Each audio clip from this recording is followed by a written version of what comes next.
Time's up. Oke, Makasih, Mbak. thank you. Kanur, Ibu Vera, terima kasih banyak ya.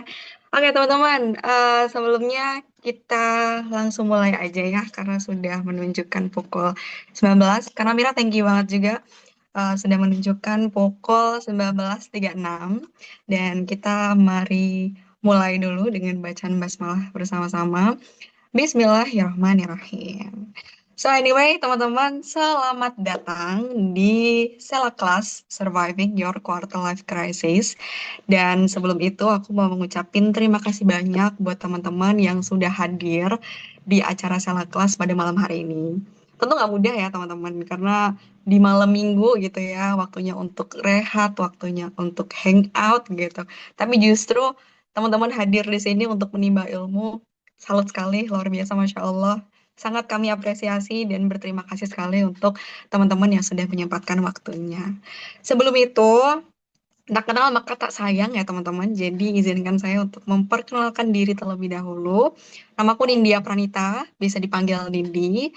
Dan kali ini saya akan membersamai teman-teman selama kurang lebih 1 jam ke depan gitu. Sebelum kita mulai, aku pengen banget dong tanya dulu kabarnya teman-teman, gimana kabar pada malam hari ini? Atau perasaan hari ini gimana? Mungkin boleh nih share di kolom chat dulu. Oke, aku pengen lihat deh teman-teman sekarang lagi ngerasain apa sih gitu. Ada nggak? Ada nggak? Ada nggak? Boleh dong di chat teman-teman. Aku tungguin dulu ya. Kurang lebih sampai 2 menit deh, biar kita tektokannya enak gitu. Adakah teman-teman? Hari ini gimana kabarnya? Boleh dong di-share. Baik, Kak. Oke, dari Kanisa. Thank you. Masya Allah ya. Ada lagi, Kak? Siapa nih yang kabarnya hari ini? Mungkin ada yang kurang sehat. Sehat semua ya, teman-teman. Mantap, Kak Mira. Masya Allah. Lagi, apa nih? Alhamdulillah sehat meski penuh tekanan studi. Oh, Masya Allah. Studi apa nih? Kak Alfian dan Kak Nesya. Ini 2 orang, Kak, sedang bergabung dalam satu room. Galau, Kak. Oke, galau kenapa nih? Ini perlu diprobing lagi ya. Oke, teman-teman. Mungkin boleh nih sambil ada orang. Oke, welcome Kalvian. I see. Oke, mungkin sambil teman-teman diketik dulu ya kabarnya. Oh, Kak Radisha juga nih agak bingung nih, Kak, gitu. Bingungnya kenapa nih, gitu. Nanti kita bakal banyak bahas, teman-teman, di sini. Oke, sebelumnya thank you banget nih buat teman-teman yang sudah menggambarkan sedikit gitu ya kalau kesah atau perasaan hari ini gitu. So, sebelum itu juga teman-teman, saya selaku tim daripada Konsela izin untuk memperkenalkan sedikit gitu. Sebenarnya Konsela apa sih gitu ya. Jadi Konsela teman-teman merupakan jasa layanan psikologi yang kita memang base-nya masih online nih teman-teman, dan kita memiliki beberapa program, itu salah satunya adalah konseling online, konseling offline, maupun latar-latar yang lainnya yang nantinya bisa kita gali lebih lanjut. Salah satunya adalah testing minat bakat, ataupun bekerja di latar kerja, mohon maaf, yaitu seperti rekrutmen dan training dan segala macam. Jadi kita memiliki jasa dalam bentuk psikologi, karena kebetulan dari tim konsela merupakan tim yang memang sudah license, yaitu merupakan psychologist atau psikolog gitu. Nah, hari ini kita juga memiliki salah satu program dari Konsela, yaitu adalah Sela Kelas. Di lain Sela Kelas sebenarnya banyak teman-teman. Ada Sela Care, ada juga Sela Talk, dan juga ada Sela Live ya. Bahasanya apa ya? Kok aku tiba-tiba lupa. Tapi kita melakukan talk show yang setiap bulannya kurang lebih 1 sampai 2 kali dilaksanainnya di live TikTok. Jadi teman-teman yang pengen catch up juga nih bareng-bareng sama tim konsel bisa ikutan ke live TikTok kita. Gitu. Nah, ngomong-ngomong Sela Talk, Sela Kelas malam ini, yaitu dengan judul Surviving Your Quarter Life Crisis. Mungkin ada yang udah tahu belum quarter life crisis ini apa? Boleh dong chat di kolom komentar juga. Siapa tahu kita memiliki pendapat yang berbeda gitu. Ada yang bilang mungkin Kak Kelsey itu ternyata bikin kita bingung. Atau mungkin ada yang Kak Kelsey itu kayaknya yang bikin kita hampa nggak sih? Misalnya kayak gitu. Ada nggak nih teman-teman dari teman-teman? Krisis dalam arah kehidupan. Cakep. Benar, salah satunya itu juga ya. Ada lagi nggak teman-teman? Apa sih yang disebut dengan apa sih yang disebut dengan QLC? Nah, boleh nih teman-teman. Mungkin biar kita kecap dulu ya. Kecemasan dan keraguan dalam karir itu juga salah satunya. Oke, ada lagi kah? Boleh, boleh. Apa nih? Bingung untuk arah ke depannya. Betul juga. Sebenarnya akhirnya jadi banyak ya. Definisi quarter life crisis itu apa sih gitu. Dan kenapa sih quarter life crisis itu identik dengan umur-umur 20-an awal. Atau juga kenapa sih QLC itu em, serasa kayak kosong, hampa, ketinggalan sama yang lainnya, bikin kita overthinking. Nah, kita akan membahas di malam hari ini. Dan juga ya malam hari ini. Dan juga teman-teman, oke, merasa tertekan dan bingung akibat tekanan internal dan eksternal terkait masa depan. Wah, Masya Allah. Keren sih Alfian Indonesia. Thumbs up dulu dong teman-teman. Keren, keren, keren. Itu juga salah satunya ya, gitu. So, anyway teman-teman, aku juga izin untuk mengingatkan bahwa di salah kelas pada malam hari ini kita akan mendapatkan free benefit, yaitu 2 slot konseling secara gratis teman-teman. Tapi didapatkannya dengan syarat tertentu, yaitu silahkan teman-teman bikin story berkaitan dengan insight-insight yang teman-teman dapatkan di quarter life crisis ini, di salah kelas kali ini, dan 2 yang terbaik nantinya akan kita panggil. Panggil tuh mungkin lebih dicat kali ya. Kita akan hubungi untuk melakukan konseling gratis bersama tim psikolog dari Konsela gitu. Jadi silakan ya teman-teman disiapkan untuk nutolin nutulen. Nah, itulah ya, pokoknya tulisan-tulisan. Dan juga teman-teman, kalaupun teman-teman membutuhkan atau menginginkan untuk on cam, itu juga dipersilakan. Tapi opsional ya, jadi bagi teman-teman yang masih belum berkenan, itu juga tidak masalah. Gitu, kayaknya saya terlalu banyak yappingnya. Dan kita akan memperkenalkan sedikit profiling dari Bu Vera, yaitu Bu Vera Harikna, yaitu beliau adalah seorang psikolog di rumah Surakarta, Rumah Psikologi Surakarta, kalau nggak salah ya. Nanti kita coba tanya lagi. Tapi beliau sebenarnya juga salah satu asosiat psikolog di Konsela. Begitu juga sebenarnya kenapa kita pilih beliau, karena beliau sudah memiliki begitu banyak pengalaman di dunia industri, teman-teman, maupun di dunia in real life-nya ya, apapun itu. Dan mungkin sudah bersama kita pembicara yang luar biasa satu ini, Bu Vera, halo. Halo Nindi, Halo, Masya Allah, Ibu suaraku cantik sekali. terdengar kah? Ah, terima kasih. Nindi juga Sangat terdengar. cantik, luar biasa. Ini kameranya Mbak Amel ini bikin saya cantik nih. Akhirnya pakai eksternal ya, Bu. Oke, Yes, oke. ternyata ada beautification-nya ya. Saya merasa lebih jauh, lebih muda, 20 tahun lebih muda nih. Jadi merasa seumuran kalian nih. Oke, Oke, oke, Masya Allah. Ibu gimana kabarnya hari ini? very good, Alhamdulillah. Alhamdulillah. Alhamdulillah. Oke, ready ya, Bu, untuk berbagi dengan kita. Kita harus Insya apa aja sebenarnya. Allah, ya. Oke, Hmm. mungkin tanpa berlama-lama lagi, saya akan langsung serahkan waktu dan tempat kepada Bu Vera. Silakan, Ibu. Oke, terima kasih Nindi. Halo semua, selamat malam. Assalamualaikum warahmatullahi wabarakatuh. Oke, boleh dong reactionnya. Terima kasih. Boleh dong reactionnya. Masih pada hadir Kak? Oke, terima kasih. Oke, mungkin bisa dimulai langsung aja Kak Nindi ya. Ini waktunya sudah 19.45. Tadi kalau saya baca-baca chat ya, sebenarnya quarter life crisis sudah ada beberapa teman-teman yang hampir tepat jawabannya ya. Oke. Quarter life crisis. Quarter kalau bahasa Inggrisnya dari quarter gitu kan artinya seperempat ya. Seperempat apa nih gitu ya. Seperempat kehidupan gitu kan. Seperempat kehidupan. Tapi bukan seperti itu ya maknanya. Nah, oke. Sebelum ke sana, teman-teman pernah nggak sih merasakan kenapa ya di usia segini aku bingung? Nah, tadi kan itu ada yang bingung untuk arah ke depannya.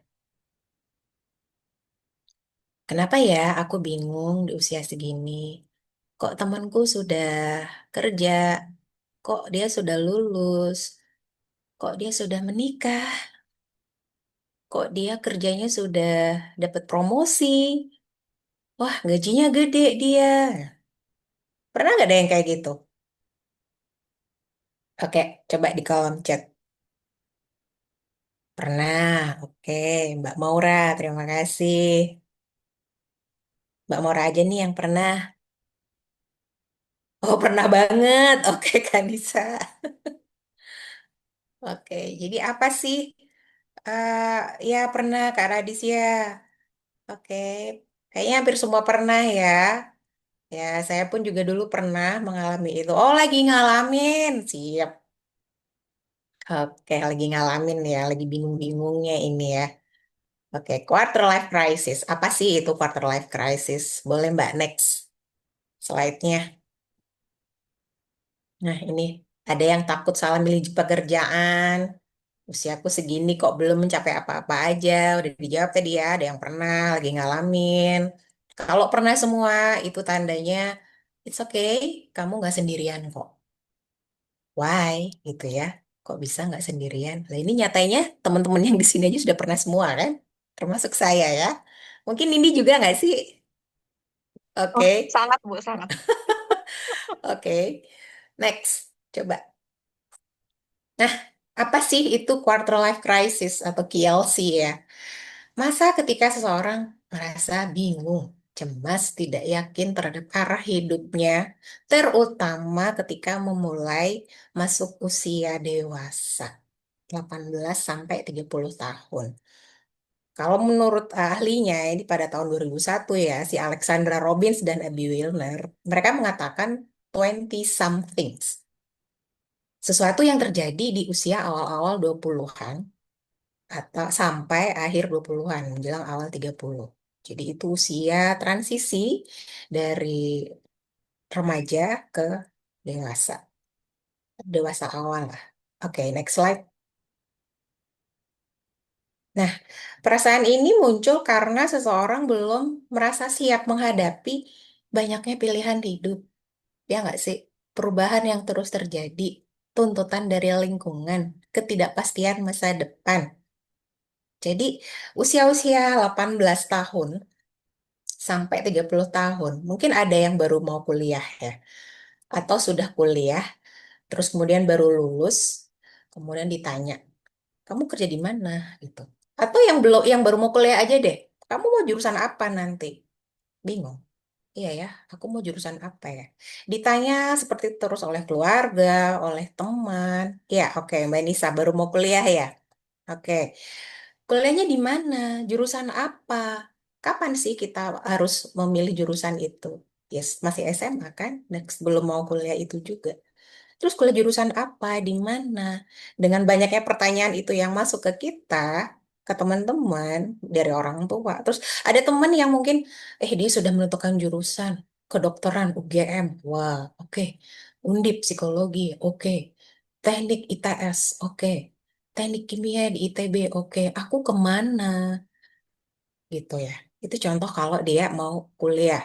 Kemudian yang udah kuliah pun, semester 2, semester 3, semester 5, ngerasa, oh kayaknya aku salah jurusan ya, gitu. Ada nggak yang ngalamin kayak gitu? Oh, aku ngerasa nggak tune in ya sama kuliah yang kupilih gitu. Atau dia sudah lulus kuliah, bingung mau kerja apa. Lulusan misalkan S1 psikologi. Saya ya, S1 psikologi. Dulu bayangannya jadi psikolog, tapi ternyata kan butuh proses lagi ya. Setelah kuliah S1 psikologi, pada waktu itu harus ambil magister atau profesi. Ternyata nggak bisa langsung jadi psikolog ya. Jadi apa dong? Teman-teman udah lulus, dia masuk ke perbankan. Eh, ada yang masuk jadi sales.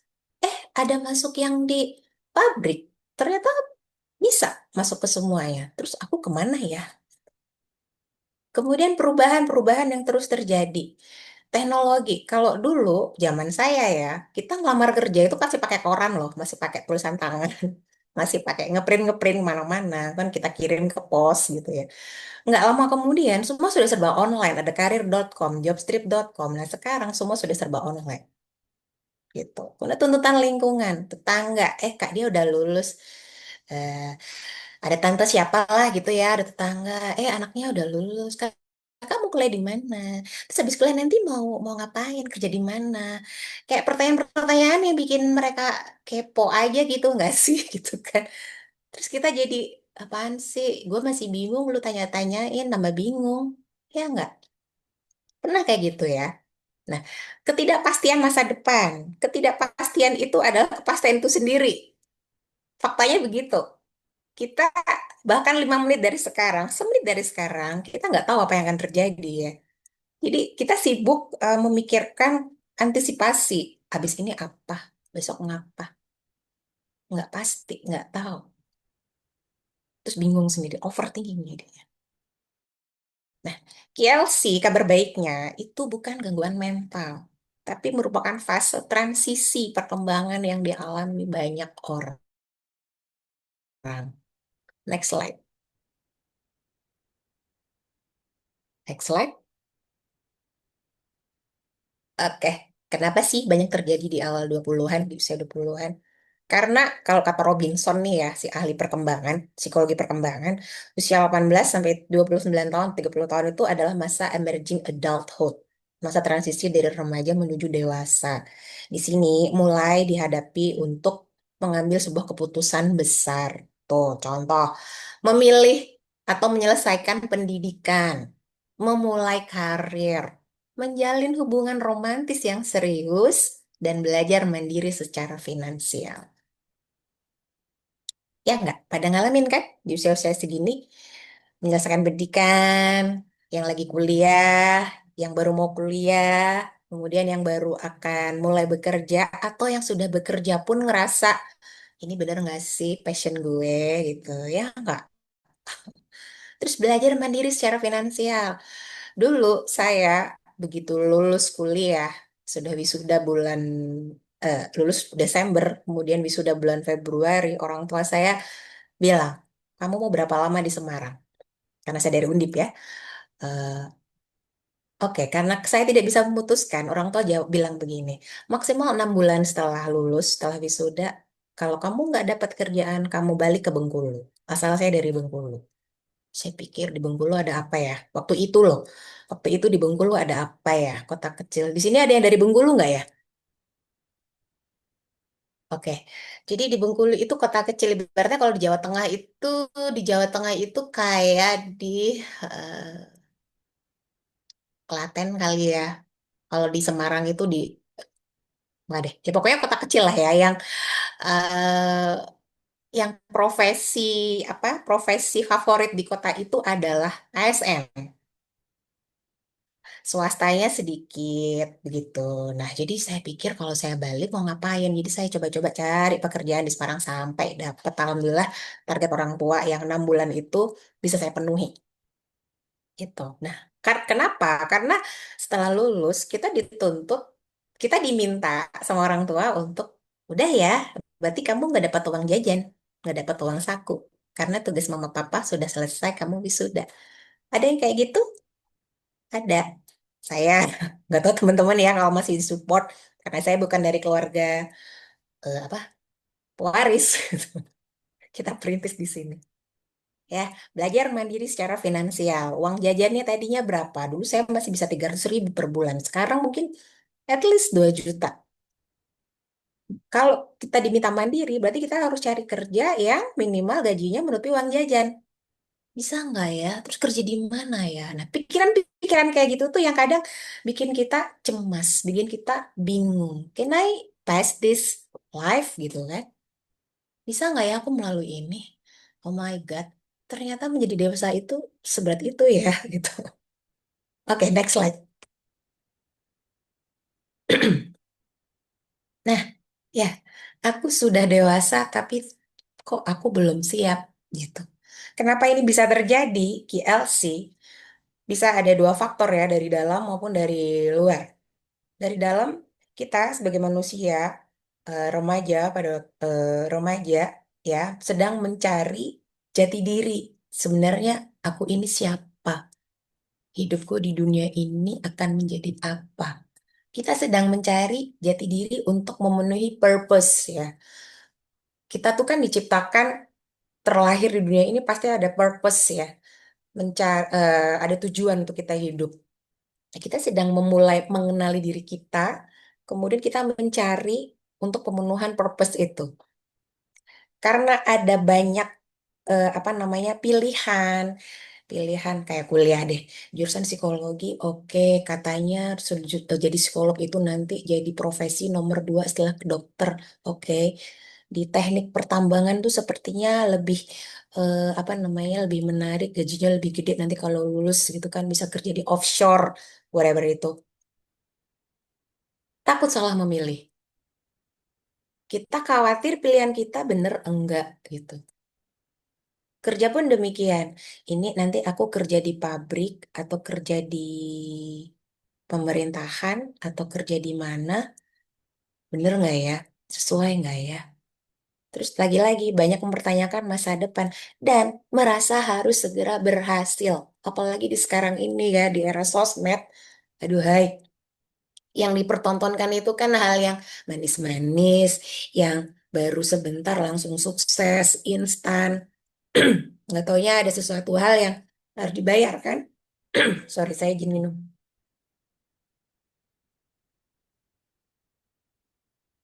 Mereka harus segera berhasil karena mungkin ada tuntutan dari keluarga itu tadi, tuntutan dari apa namanya keluarga lingkungan kita bahwa kamu masuk kuliah 4 semester aja ya. Setelah itu dapat kerja ya, gajinya minimal 3 juta ya, atau kalau bisa 5 juta lah, karena hidup sekarang itu semua serba mahal. Lala Lili, kalau nggak kalau kamu dapat kerja gajinya cuman kurang dari target, nggak usah diambil deh, malu-maluin keluarga gitu.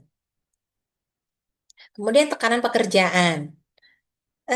Mungkin ada beberapa teman-teman yang sedang memulai karir atau mungkin juga sudah ada yang berkarir cukup misalnya lebih dari 3 tahun atau 4 tahun begitu ya untuk awal-awal usia 30 mungkin ya sekitar 4 sampai 5 tahun lah ya berkarir ya.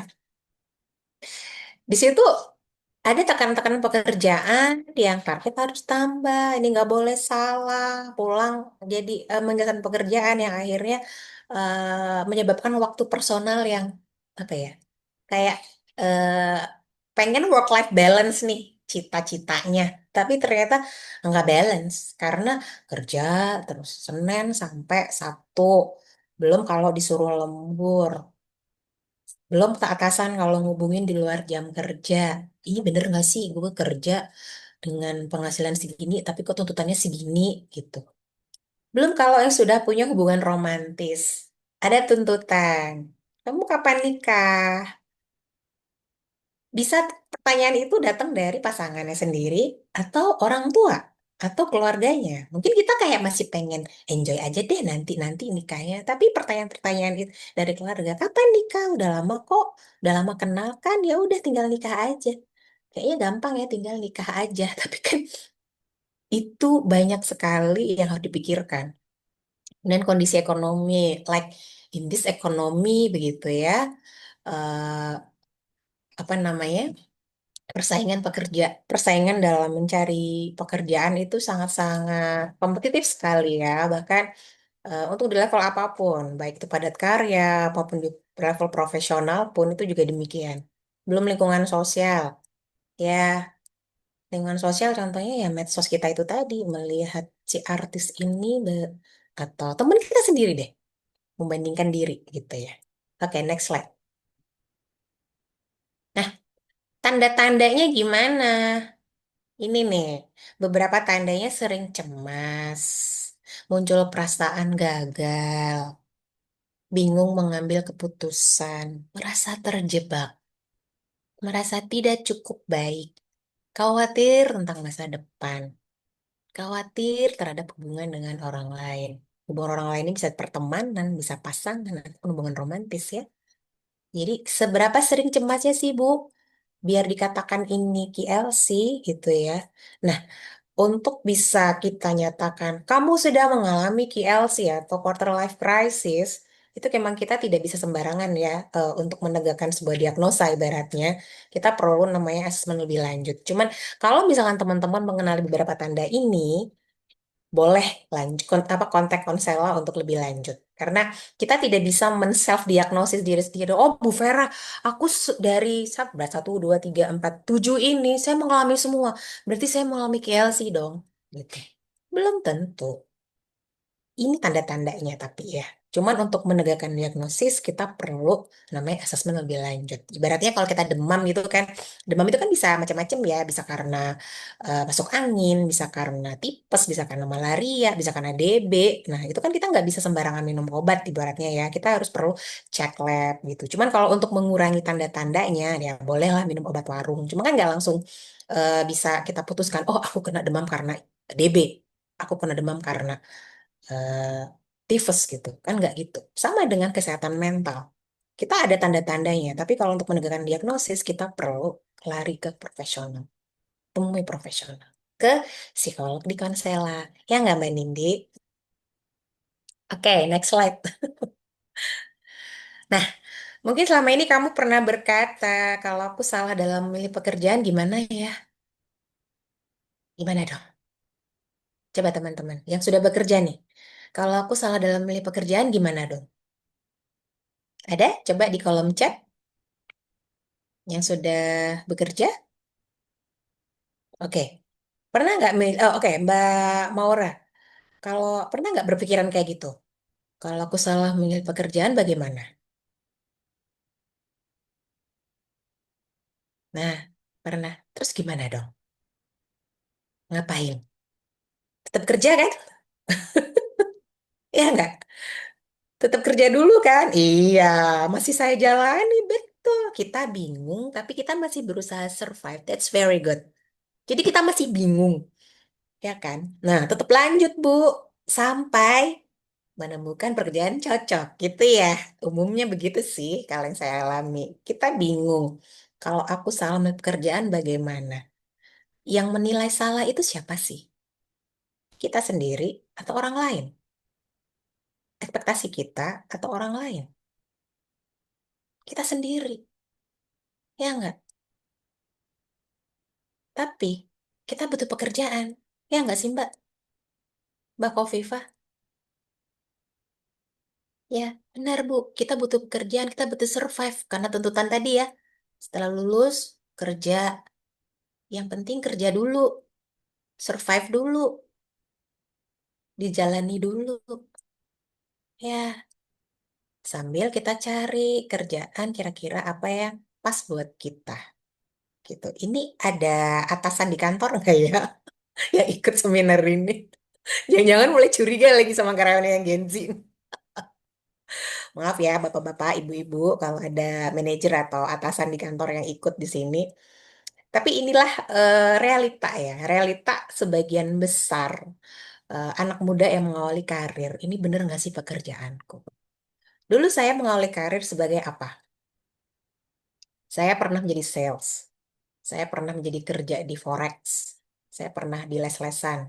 Sampai akhirnya yang paling eh, awal karir yang paling panjang itu di HR. Saya tuh pengennya HR-nya tuh di PT yang keren.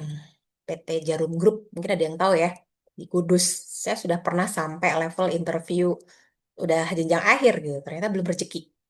Saya punya standar gitu kan. Kalau nggak di situ, kalau gajinya nggak segitu, nggak mau deh gitu. Sampai akhirnya realita mempertemukan. Kayaknya aku sulit ya. Kayaknya aku perlu berdamai deh dengan realita. Oke, waktu itu ada posisi di pabrik langsung.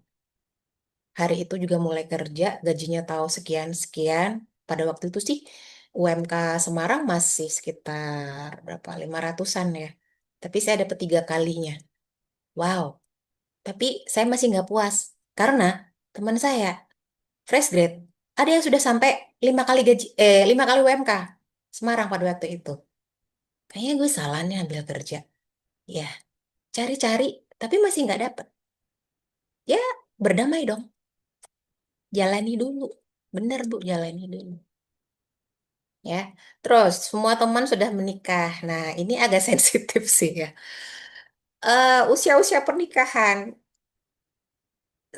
standar sosial masyarakat sih ya yang menentukan ya nggak sih usia segini itu harus sudah menikah, usia segini punya anak, usia segini punya rumah, usia segini punya mobil. Siapa yang menstandarkan? Siapa? Masyarakat toh.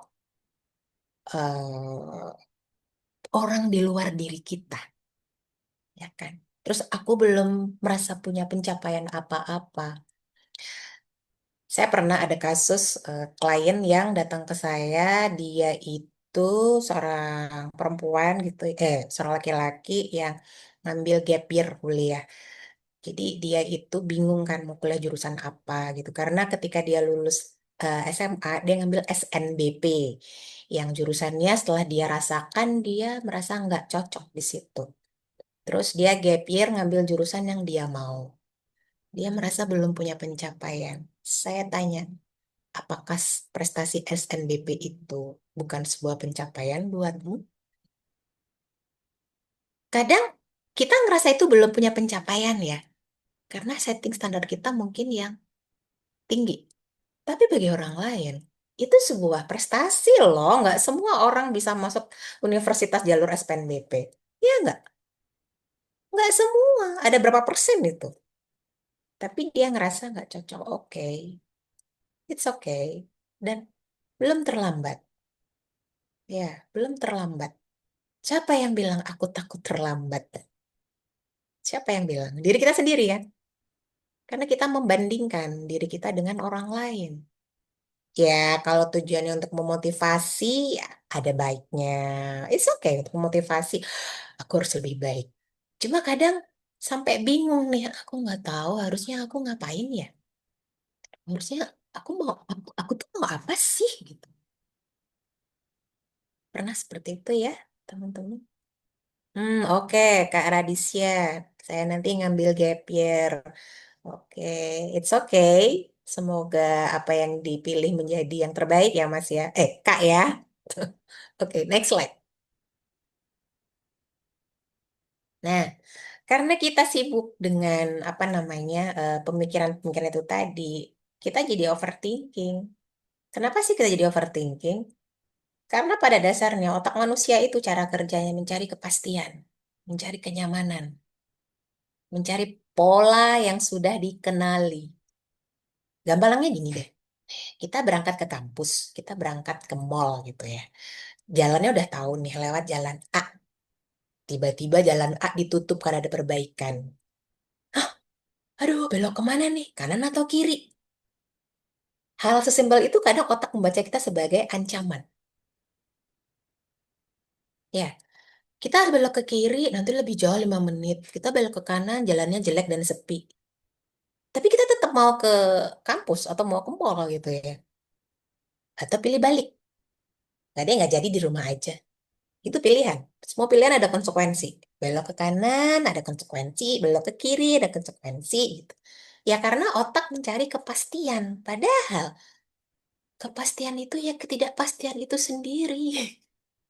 Ya enggak?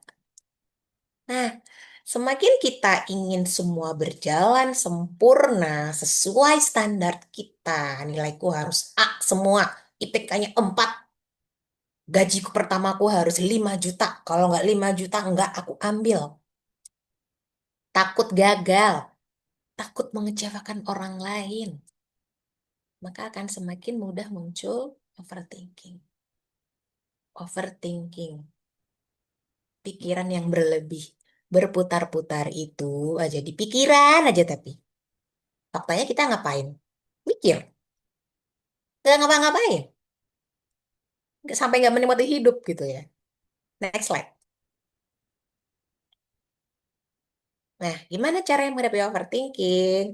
Coba, daripada kita nanyain gimana ya kalau aku gagal nanti, fokus kita apa yang bisa kita kendalikan. Di luar diri kita, di luar pikiran kita, itu milik orang, milik entitas lain atau orang lain. Kita nggak bisa kendalikan itu. Yang bisa kita kendalikan respon kita. Kayak tadi, mau ke mall jalannya ditutup. Kita mau belok kiri, belok kanan atau putar balik. Itu respon kita. Mau nangis guling-guling ya jalan tetap ditutup kan. Itu juga respon kita. Apa yang bisa kita kendalikan? Kadang kita mikir antisipasi. Kalau nggak A, B, C, D, E. Padahal semua kemungkinan itu belum tentu terjadi kan. Masih di sini. Masih di pikiran. Belum jadi fakta. Faktanya adalah langkah apa yang bisa kita lakukan hari ini. Kayak tadi, eh, contoh ya, jalan ditutup.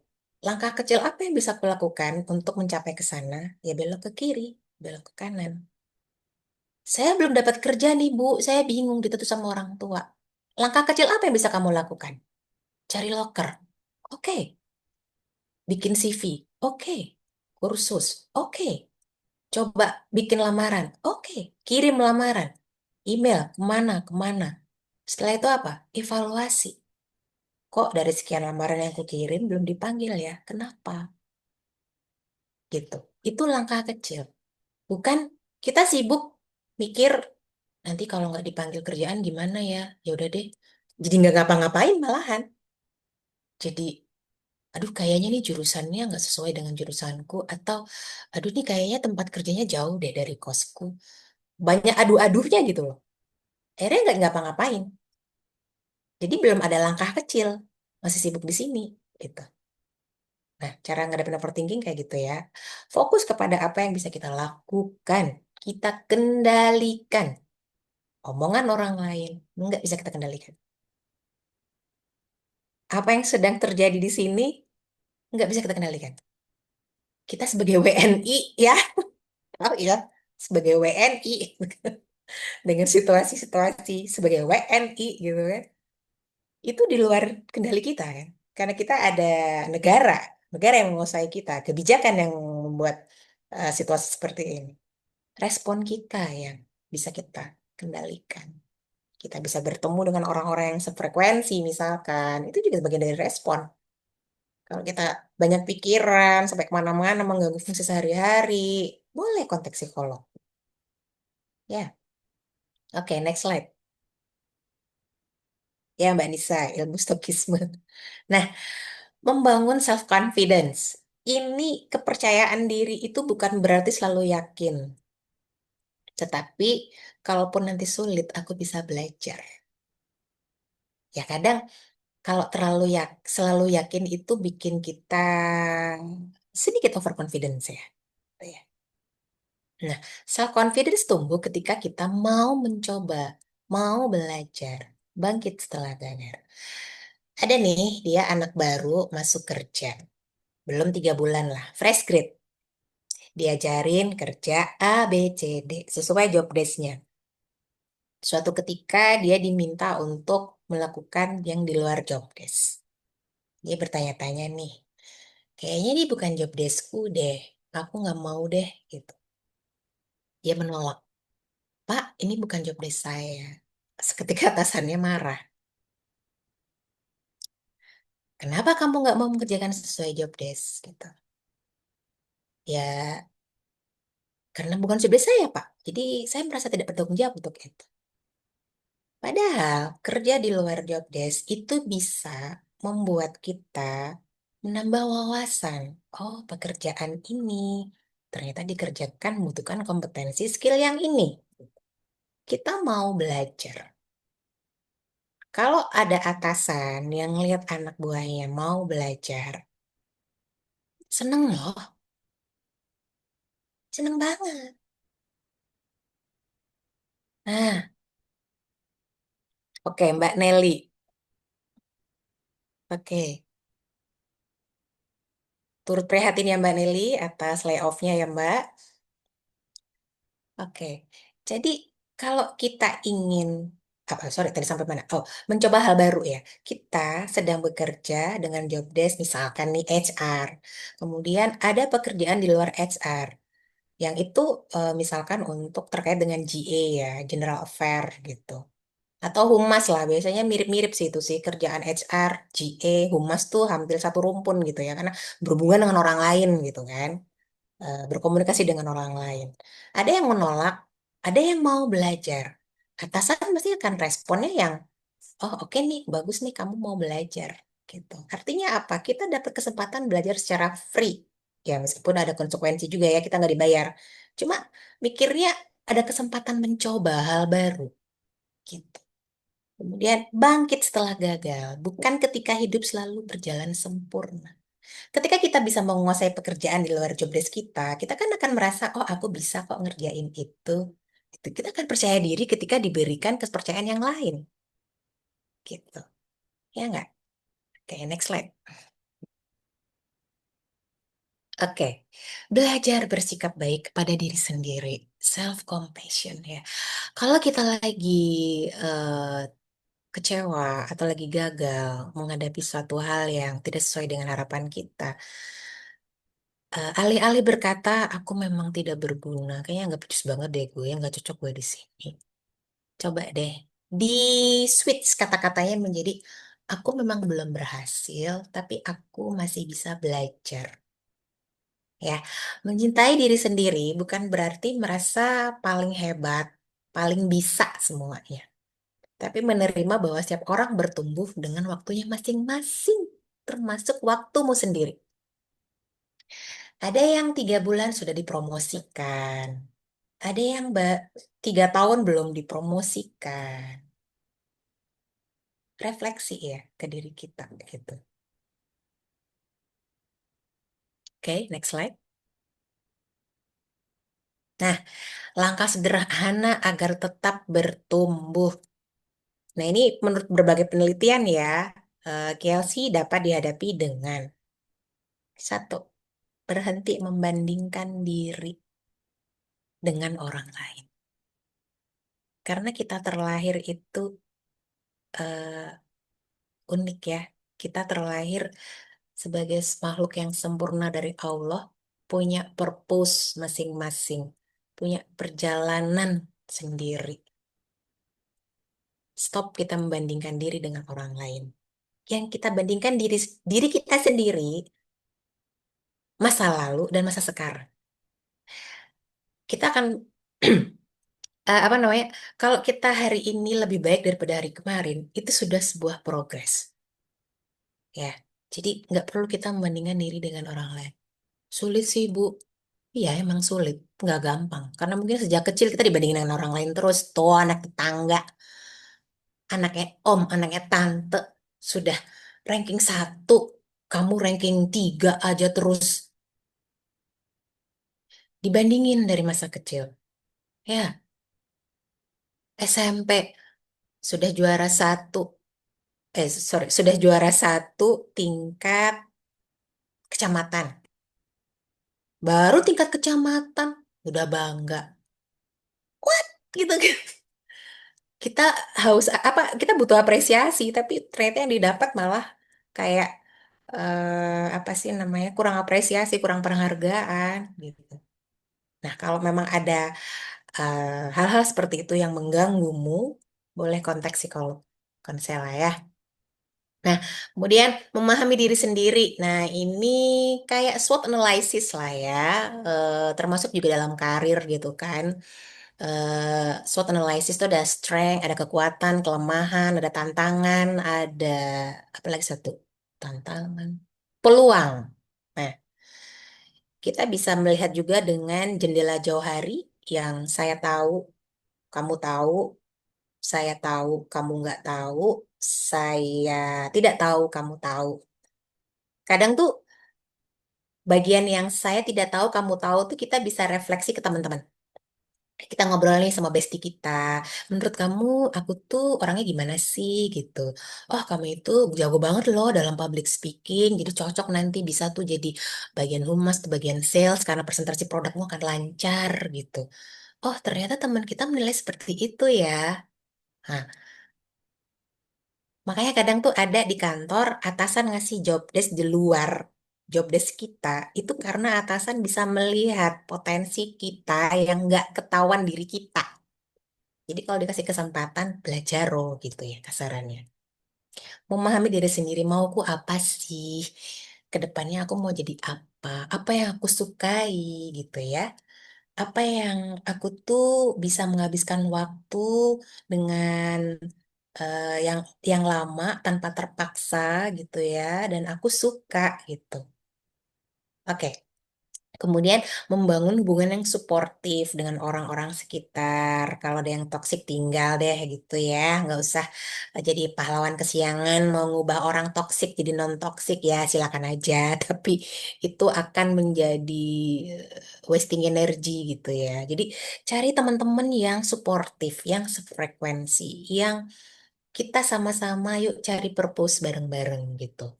Kemudian mengembangkan minat. Minat ini boleh berubah kok. Mungkin sekarang kamu tertarik bekerja sebagai HR, sebagai marketing. Ternyata kamu melihat job desk yang lain sebagai purchasing kayaknya enak deh, nego-nego dengan vendor. Nih kayaknya asik deh, gue bisa negosiasi gitu. Ternyata kerjaan di bagian ekspor impor atau di bagian komplain pelanggan itu lebih challenging deh. Kayak aku suka ketemu orang dan ngurusin orang lain untuk melayani orang lain tuh supaya diem gitu. Bukan diem, apa supaya puas gitu ya. Kayaknya boleh. It's okay. Mengembangkan minat yang tadinya kita minatnya A, jadi B, jadi C. It's okay gitu ya. Nah, ini yang sulit nih. Kayaknya ya, ngurangin medsos. Coba kalau lagi galau bukannya refleksi, tapi malah cek medsos siapa? Nah, Indi, ya kita lagi galau malah cek medsos, itu malah nambahin kerjaan otak loh. Ya enggak? Nah, terus belajar hal baru. Nggak ada salahnya kan kita belajar hal baru. Dunia ini sangat cepat berkembangnya. Sudah ada AI, ya whatever itu ya, yang nggak tahu nanti ke depannya AI akan seperti apa gitu kan. Terus ada khawatir, aduh nanti kerjaanku digantiin AI gitu ya. Ya banyak kan narasi-narasi seperti itu. Kerjaan banyak akan di layoff karena tergantikan oleh mesin, karena tergantikan oleh AI. Artinya apa? Ya kita harus adaptif. Kita sebagai manusia yang diberi bekal pikiran, pemikiran, kita harus bisa menggunakan AI dengan bijak. Sekarang sudah ada smartphone, smartwatch atau apa. Kita smart as Allah creator gitu ya. Kita gunakan resource kita itu. Next slide. Ah, oh udah sisi terakhir ya. Oke, jadi Kielsi itu fase yang wajar ya guys, perjalanan menuju dewasa. Mengenali diri sendiri itu lebih penting dibanding membandingkan diri dengan orang lain. Capek kan? Dibanding-bandingin. Dulunya waktu kecil kita dibanding-bandingin. Pas gede kita sendiri yang ngebandingin sama orang lain gitu kan? Capek. Terus tidak perlu memiliki semua jawabannya hari ini. Ya, kalau kamu bertanya, kamu bingung. Bingung itu tandanya kamu masih berpikir loh. Ya nggak sih? Kita bingung tandanya masih berpikir. Jadi kita mencari, kita punya pertanyaan-pertanyaan. Jawabannya apakah harus hari ini? Tidak harus. Jawabannya mungkin bisa besok, bisa lusa, bisa nanti gitu ya. Fokus pada satu langkah kecil yang bisa kau lakukan sekarang. Jangan nanti-nanti. Nah, ini apa ya? Otak itu kalau kita bilang nanti deh, itu dia akan menangkap bahwa kita sudah melakukannya, padahal belum. Contoh, mau olahraga mulai besok, pas besoknya kagak olahraga. Otak udah menilai kita sudah olahraga loh, tapi tubuh kita itu tidak bergerak olahraga. Hmm. Fokus langkah kecil yang bisa kamu kerjakan. Kalau bingung ya mencari tahu supaya nggak bingung. Bu, kalau makin tahu makin bingung ya Bu ya, itu tanda kita berpikir. Kalau makin bingung, diskusi. Tanya dengan yang lebih tahu. Tanya dengan psikolog misalkan. Tanya dengan orang yang lebih senior. Jangan dipikir sendiri. Bingung ya kita nanya. Nanya ke siapa? Tergantung bingungnya kita tentang apa. Ya kan? Tentang kerjaan. Tentang relationship. Hubungan asmara. kita bertanya kepada orang yang lebih berpengalaman, misalnya. Gitu ya. Kemudian kamu tidak harus sempurna untuk tetap bertumbuh, berprogres sedikit demi sedikit, bukan untuk menjadikan kita menjadi orang yang sempurna. Karena di dunia ini nggak ada yang manusia sempurna ya, kecuali Rasulullah ya. Ya, jadi kalau kita sudah sempurna, sudah nilainya 10 kalau di ilmu manajemen ya, manajemen sistem. Kalau sudah sempurna tuh berarti tidak ada improvement, tidak ada perkembangan, tidak ada, ya berhenti di situ, tidak ada continual improvement.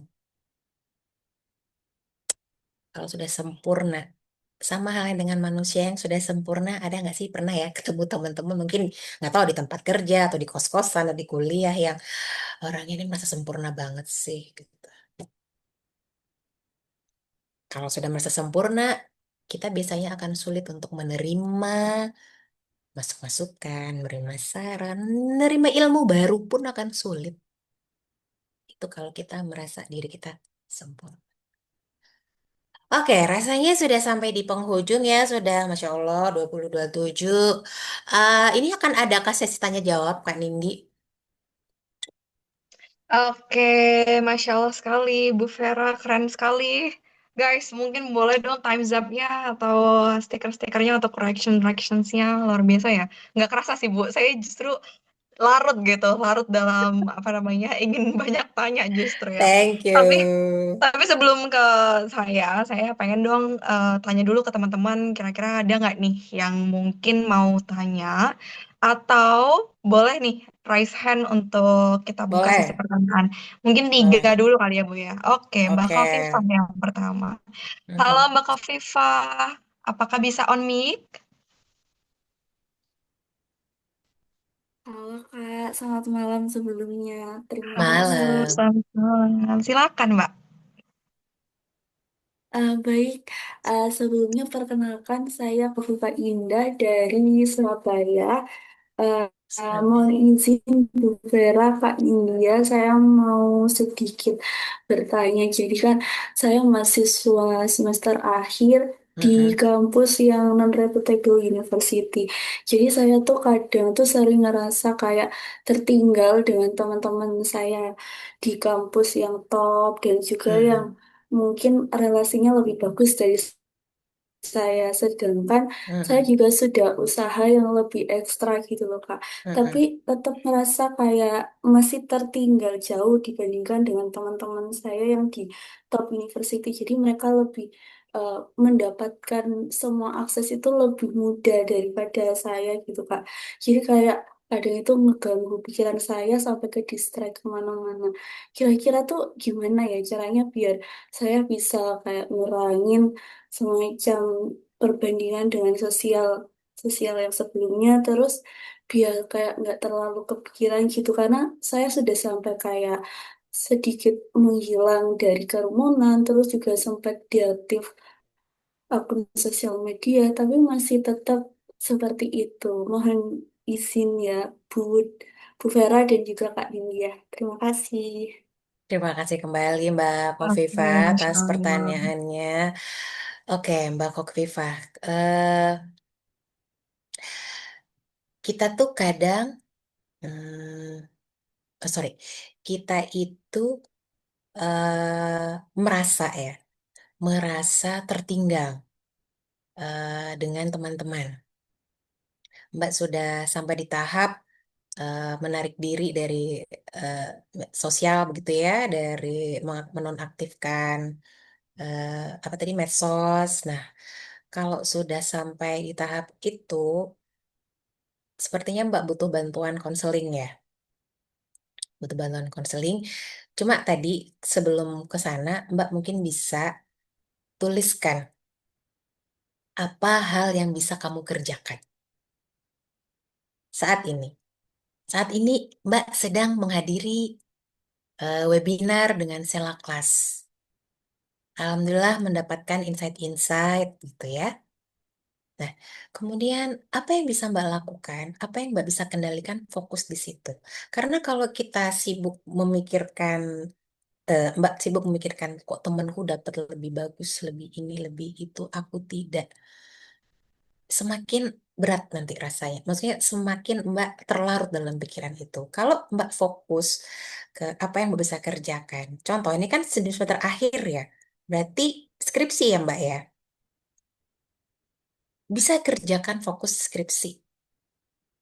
Benar, Bu. Ya. Nah, segera selesaikan skripsinya ya. Fokus ke sana. Kalau ada kesulitan dengan skripsinya, bisa minta bantuan dengan teman-teman yang sudah lulus di lingkungan Mbak terdekat atau dengan bantuan dosen pembimbing. Begitu. Cuma kalau Mbak sampai merasa sudah tahap menarik diri dari sosial, lebih baik Mbak konseling deh Mbak. Ya, gitu. Karena itu akan panjang dibahas di sini. Cuma satu hal tadi yang bisa saya sampaikan, lakukan apa yang bisa kau lakukan. Kalau Mbak bingung, tulis dulu. Pakai kertas, pakai pensil. Supaya apa? Otak bisa bekerja dengan fokus. Kalau kita cuma berpikir, oh nanti aku akan begini, aku akan begini. Otak akan ngerasa kita sudah melakukannya loh. Itu namanya hijack brain ya. Jadi tulis dulu supaya nanti kamu tahu, oh iya aku besok akan A, B, C gitu. Oke, ini skripsinya di bab berapa misalkan. Oh iya, aku fokus di sini. Ditulis, ditulis. Jadi semacam dibuat to-do list, dibuat panduan buat dirimu sendiri supaya otak kamu bisa apa namanya? Pikiranmu bisa fokus ke sana. Dicoba ya, Kak. Cukup membantukah, Kak? Oh, Viva? Sudah, Ibu. Ada Terima itu. kasih banyak atas masukannya. Iya, sama-sama. Oke, Masya Allah. Thank you ya, Kakak Viva. Mungkin kita boleh langsung yang kedua nih. Ada Kak Maura, Boleh. mau Lydia. Silakan, Kak. Baik, terima kasih Kak Nindya dan Ibu Vera. Eh, Pertama-tama perkenalkan, nama saya Maura Maulidia, saya dari Bandung. Mhm. Mungkin sedikit intermezzo dulu ya Ibu. Saya sekarang bekerja sebagai seorang shadow teacher, mendampingi Hmm. anak ADHD. Nah, Oke. saya baru 3 bulan kalau dihitung sampai sekarang. Nah, Bu, Mhm.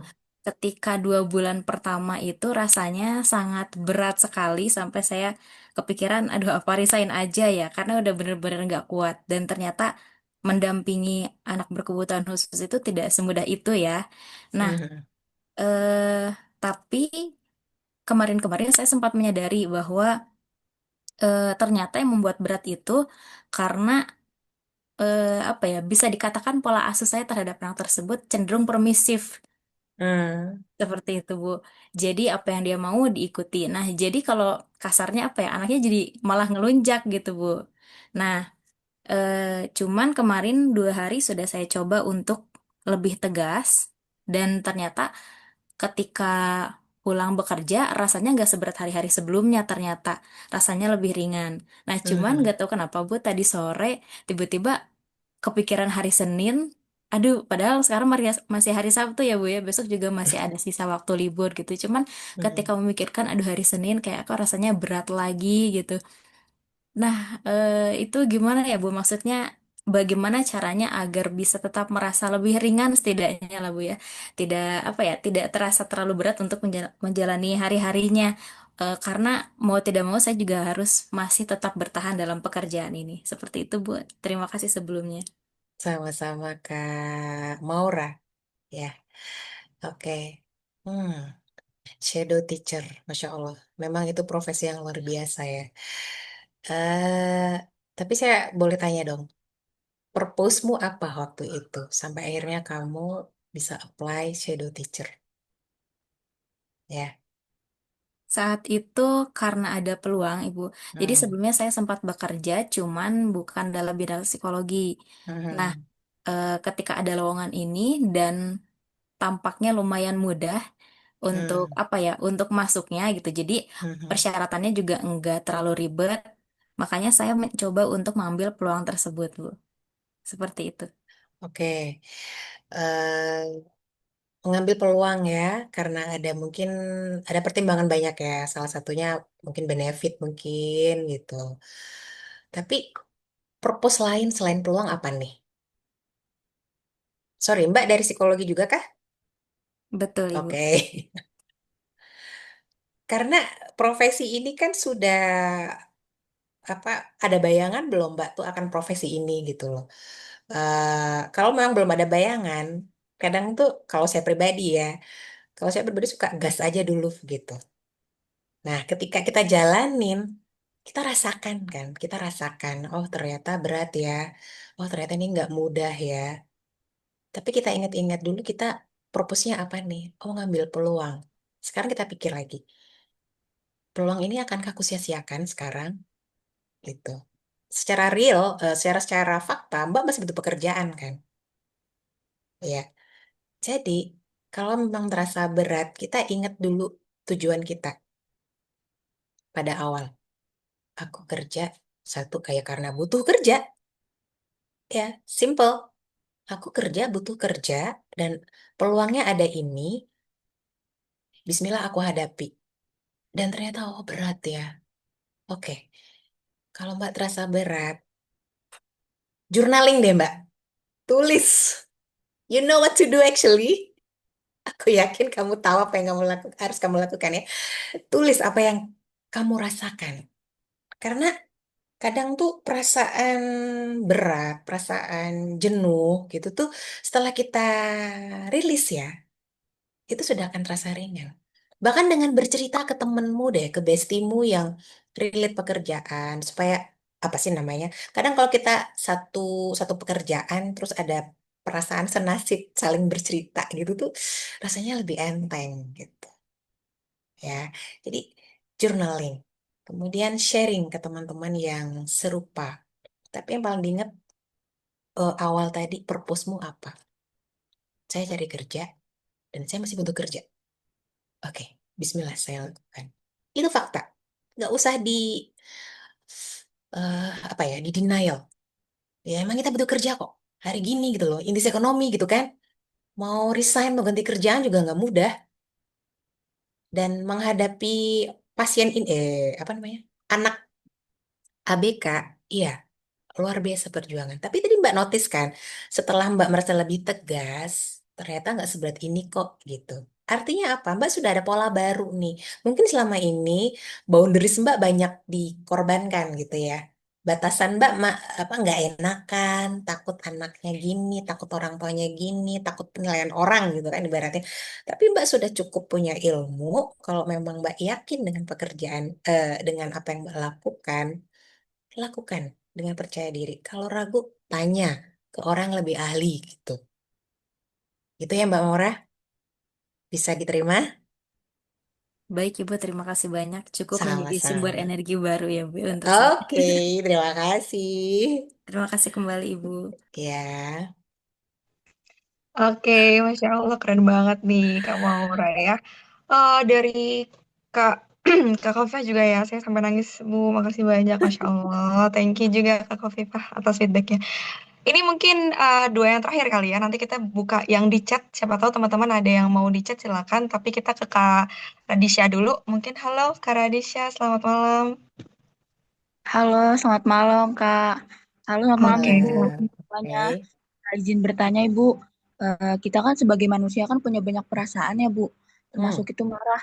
Jika kita masuk ke dalam perasaan marah tersebut dengan niat untuk agar lebih tahu diri kita sendiri, kita suka atau enggak dari sesuatu yang kurang mengenakan, kira-kira berdampak bahaya atau tidak untuk diri kita sendiri ke depannya.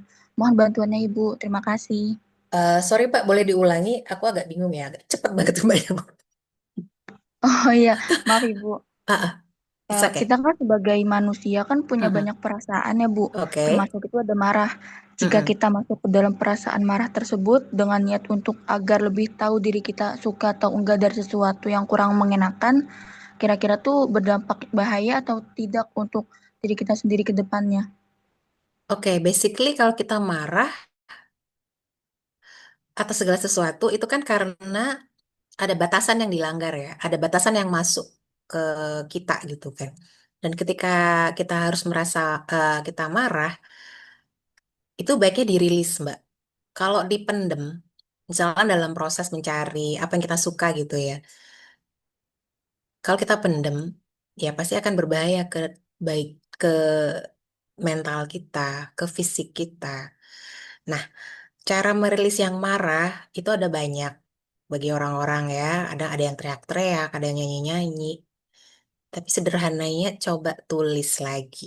Tulis apa yang kamu rasakan sampai kamu semarah itu.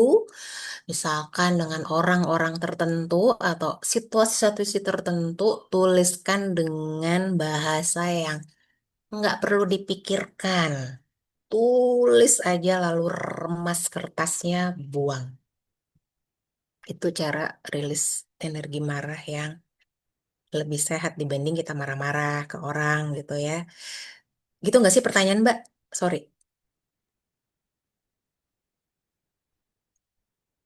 Mbak Radisya? Ya, Ibu, betul. Ya, jadi kalau kita marah, jangan dipendem. Kalau bahasa Jawa mendem jeru. Apa sih? Hmm, pendam. Ya, cuma kadang kan mungkin ada berbagai situasi. Kita kecewa sama atasan. Masa mau marah di depan atasan gitu kan? Ya, boleh kita remes jari-jari kita. Apa sih namanya kalau di psikologi istilahnya relaksasi progresif ya. Jadi kita tahan dulu amarahnya, lalu kita rilis di waktu yang lain. Ya kan kita eh, pengendalian diri kita juga masing-masing berbeda ya. Tapi kalau memang situasinya memungkinkan untuk kita sampaikan, sampaikan dengan asertif. Kenapa kita marah? Alasannya apa? Sampaikan ke perbuatan atau lawan bicara kita ini hal yang tidak menyenangkan. Bukan aku nggak suka kamunya gitu, tapi aku nggak suka kamu menyinggungku. Gitu. Bukan aku nggak suka kamu. Beda loh. Gitu. Gitu kan. Siapa tadi? Radisya, Oke, cukup baik Ibu. menjawab Terima kah? kasih sebelumnya. Iya, Iya, Ibu. sama-sama. Oke, Masya Allah Kak Radisha, terima kasih banyak ya. Mungkin tadi karena saya udah bilang satu lagi ya Bu, ini ada yang chat kebetulan Boleh. ya. Karena belum bisa Mm-mm. on mic gitu. Selamat malam Ibu, Mhm. perkenalkan saya Tri Agustina, izin mau bercerita sedikit sebelum bertanya. Jadi saya itu Mhm. dari keluarga pedagang, yang mana kalau setiap Mhm. hari Minggu itu pasti jualan di CFD. CFD ya, Mhm. CFD. Saya selalu bantu ibu saya jualan mulai dari saya umur 13 tahun sampai sekarang saya umur 25 tahun dan saat ini Mhm. sudah menikah. Saya selalu merasa iri melihat teman-teman saya yang bisa menghabiskan waktu weekend mereka bisa explore ke berbagai tempat. Sementara saya kerja 6 hari dari Senin sampai hari Sabtu. Seringkali hari Ya, seringkali bertanya pada diri sendiri, mau kapan, mau sampai kapan ya kayak gini terus. Mungkin Bu Vera bertanya, kenapa tidak bilang aja ke keluargamu? Nggak tega Bu gitu ya. Di samping itu juga saya lihat keluarga terkadang ada perasaan gimana gitu. Mungkin people pleasing juga bisa ya Bu salah satunya. Saya ingin bertanya apakah itu termasuk QLC dan gimana sih Bu tips dan trik menghadapinya? Oke. Seperti yang saya bilang tadi ya, ciri-ciri KLC ada di depan tadi. Apakah itu termasuk atau tidak, kita harus melakukan asesmen lebih lanjut. Cuma kalau dari yang saya spotlight di sini, kondisi Mbak itu dari kecil kerja gitu ya, sampai sekarang sudah menikah. Dan apa namanya Mbak membandingkan kehidupan Mbak dengan kehidupan teman-teman yang seusia begitu ya. Kok rasanya mereka lebih lebih punya waktu untuk explore gitu. Kalau saya boleh ngomong ini kita balik ke masalah batasan ya. Batasan, boundaries, setting boundaries. Oke, kita sebagai anak, kita sebagai personal gitu ya. Kita boleh menetapkan batasan. Kayak tadi mungkin mau ngomong ke keluarga tapi nggak tega. Oke, kita bisa cari waktu untuk ngomong baik-baik. Bolehkah aku istirahat dulu gitu ya? Karena saya capek, saya lelah. Jadi eh, boleh kan kita menyampaikan itu? Mungkin waktunya aja yang perlu lebih pas gitu ya. Kita manusia perlu istirahat ya. Dalam seminggu kerja tuh kan 6 hari, 7, sorry, 6 hari, 5 hari, 2 hari libur, 1 hari, atau 1 hari libur. Tapi kadang situasinya tidak bisa seperti itu juga. Dan kondisi masing-masing orang bisa berbeda. Bahkan kondisi masing-masing pekerjaan pun juga berbeda. Ada yang pekerjaan yang dia harus 2 minggu nonstop bekerja baru dia bisa libur. Bahkan 4 bulan dia bekerja, 2 bulan bekerja baru bisa libur setelah itu gitu ya.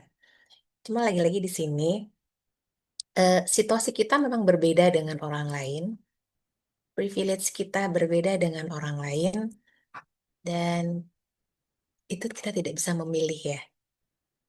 Kita terlahir di keluarga yang seperti apa, kita punya orang tua yang seperti apa, itu kan kita tidak bisa memilih ya. Jadi makanya itulah disebut sebuah anugerah. Kita terlahir dari keluarga yang seperti apa. Jadi yang bisa kita lakukan, kita boleh memiliki batasan. Kalau kita capek, kita lelah, kita boleh mengatakannya secara asertif kepada keluarga. Boleh, tapi kita juga harus siap responnya. Responnya kan nggak bisa kita kendalikan ya. Kita ngomong, Bu, Pak, saya mau istirahat besok karena A, B, C, D, D, D, D, D. Orang tua mungkin ada yang harapannya kan orang tua meng-ACC gitu ya Mbak ibaratnya. Tapi ternyata tidak. Nah, kita fokus kepada apa yang bisa kita lakukan. Jadi kita fokus ke kita mengupayakan, kita menyampaikan dulu apa yang jadi kebutuhan kita. Satu step saja kita sudah menyampaikan apa yang kita butuhkan, itu sudah sebuah progres.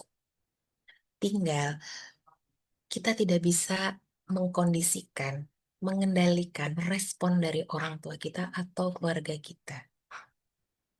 Kita fokus ke itu dulu, satu progres itu dulu. Gitu, Mbak. Nah, kalau masalah KLC atau tidak, kalau dari ciri-cirinya mungkin iya ya, gitu ya. Tapi kalau saya lihat dari sekilas pertanyaan Mbak ini, kayak konseling lebih lanjut deh Mbak, gitu ya. Gimana ini, Mbak? Siapa tadi yang Oke. bertanya? Regustina ya, Bu. Mbak Tria Oke. Agustina. Karena belum Gitu bisa ya Mbak. on mic gitu ya. Mm-mm. Nanti semoga terjawab ya, Bu. Mm-mm. I see. Oke, Bu Vera, kita sudah ada di penghujung dari acara ya. Kebetulan kita Oke, overtime bisa sampai jam 9. Sorry ya Masya teman-teman, karena ini Allah. saking luar biasanya gitu ya. So anyway, kalau saya boleh merangkumkan sedikit ya sebelum ke Bu Vera closing statement bahwa sebenarnya QLC ini itu adalah salah satu fase transisi perkembangan kita dalam kehidupan kita. Dan itu sebenarnya wajar ya, Bu. Dan kita yang perlu Yes, kita lakukan adalah menerima dulu bahwa kita tuh pasti bakal punya waktu untuk tumbuh, untuk berbunga gitu ya. Dan gimana ya, caranya kita bisa lebih acceptance dan fokus dengan diri kita. I yes. see. Mungkin boleh That's dari Bu Vera untuk closing statement-nya nih sebelum kita tutup dan sebelum kita sesi dokumentasi. Silakan Ibu. closing statement kayaknya udah diwakili sama Mbak Nindi deh. Jadi, kita punya waktu sendiri kapan kita akan bertumbuh, ya. Tapi semua kendali ada di diri kita.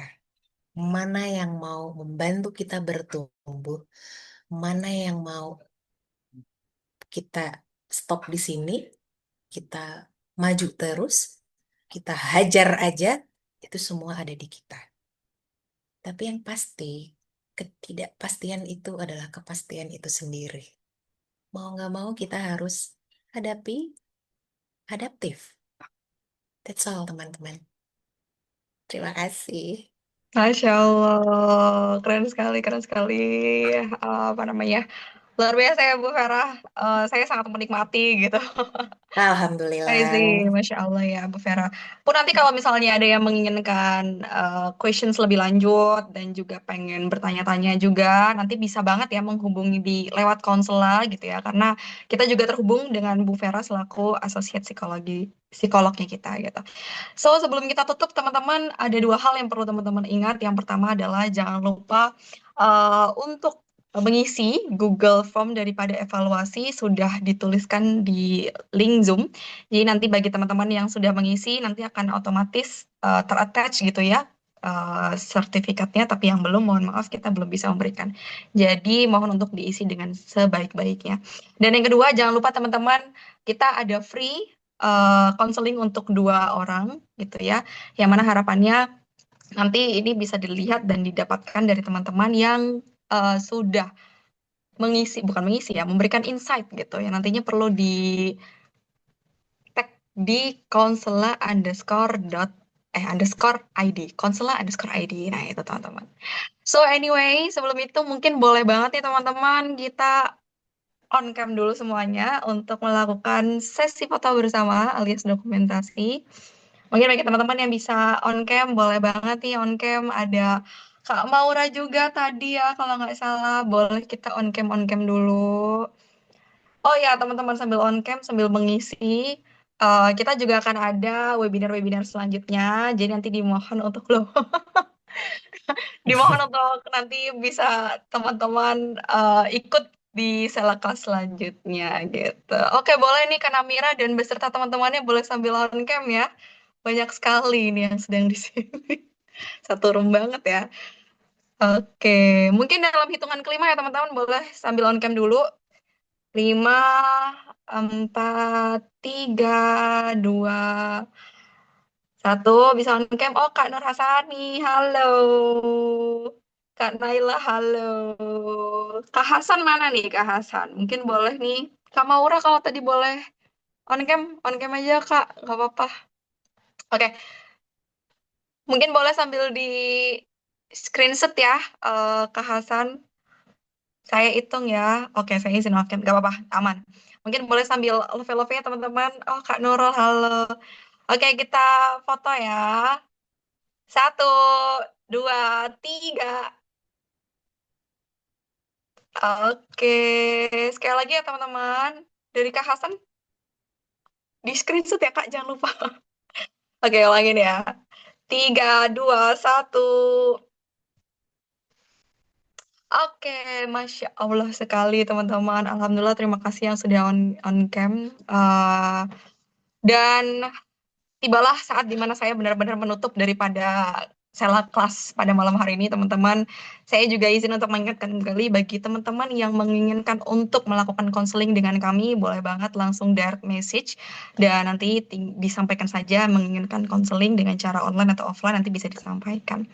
So anyway, itu aja teman-teman. Jangan lupa untuk ikutin program Konsela selanjutnya. Saya juga berterima kasih kepada Bu Vera dan teman-teman tim Konsela dan juga teman-teman yang sudah hadir pada malam hari ini.